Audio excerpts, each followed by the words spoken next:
YB Ipoh Barat dan YB Kapar telah membangkitkan isu berkaitan pelaksanaan gaji minimum. Tan Sri Yang di-Pertua mengikut Akta Majlis Perundingan Gaji Negara. SIP tak terlepas dah. SIP belum habis lagi ni. SIP. Jawapan. Ada lagi, tunggu. Mengikut Akta Majlis Perundingan Gaji Negara 2011, Akta 732, perintah gaji minimum hendaklah dikaji semula sekurang-kurangnya sekali dalam setiap bulan 2 tahun. PGM 2020 berkuat kuasa pada 1 Februari 2020, maka kajian semula perlu dilaksanakan dalam tempoh 2 tahun daripada tarikh kuat kuasa perintah tersebut. Seperti mana ahli yang berhormat sedia maklum, kerangka kenaikan kadar upah tidak dibentang dalam pembentangan bajet 2022 baru-baru ini.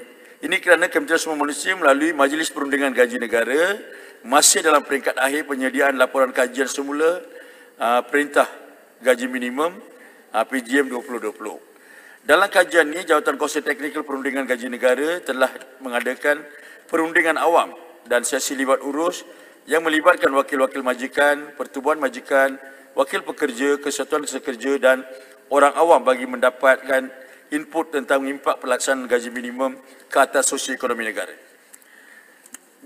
JTPGN telah pun selesai menjalankan kajian impak dan kajian semula PGM 2020 dan JTPM akan membentang hasil dapatan kajian ini dengan membuat syur tentang kadar dan liputan gaji minimum kepada majlis pada 18 November 2021.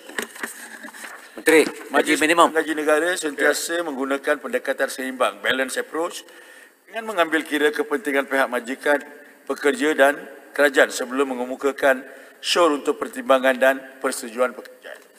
Tan Sri Yang di-Pertua Kementerian mengambil maklum cadangan kadar gaji minimum baru ditetapkan kepada 1,500 sebulan seperti yang dicadangkan oleh Yang Berhormat Muar dan Yang Berhormat Bahan. Berhubung perkara ini, peningkatan gaji minimum sewajarnya dilaksanakan secara berperingkat agar tidak memberi tekanan dan membebankan majikan serta menjejaskan operasi syarikat, terutama industri mikro kecil dan sederhana. Selain boleh mendedahkan pekerja kepada risiko kehilangan peluang pekerjaan. Dalam menetapkan formula gaji minimum, indikator sosioekonomi meliputi kriteria asas seperti pendapatan gaji kemiskinan dan gaji penengah serta kriteria pelarasan seperti pertumbuhan produktiviti buruh, kadar pengangguran dan pertumbuhan indeks harga pengguna atau consumer price index dengan izin turut diambil kira bagi memberi gambaran tentang situasi pasaran tenaga kerja semasa. Dua indikator yang digunakan dalam kriteria asas iaitu PJK dan gaji penengah adalah indikator yang menentukan keperluan asas pekerja serta keluarga pekerja dan mengukur keupayaan majikan membayar gaji. Bro, ini gaji minimum ni. Bagi kriteria pelarasan, CPM menggambarkan perubahan kepada kos sara hidup, manakala pertumbuhan produktiviti buruh digunakan sebagai indikator yang mana gaji wajar ditingkatkan selaras dengan peningkatan produktiviti. Selain itu, kadar pengangguran sebenar turut diambil kira sebagai satu kawalan supaya peningkatan gaji tidak mengakibatkan peningkatan kadar pengangguran.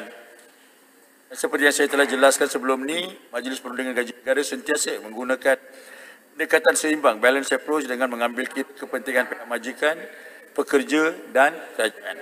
Boleh sambung 2.5, Wabi? Setuju Tuan Yang Atau nak habiskan isu ni?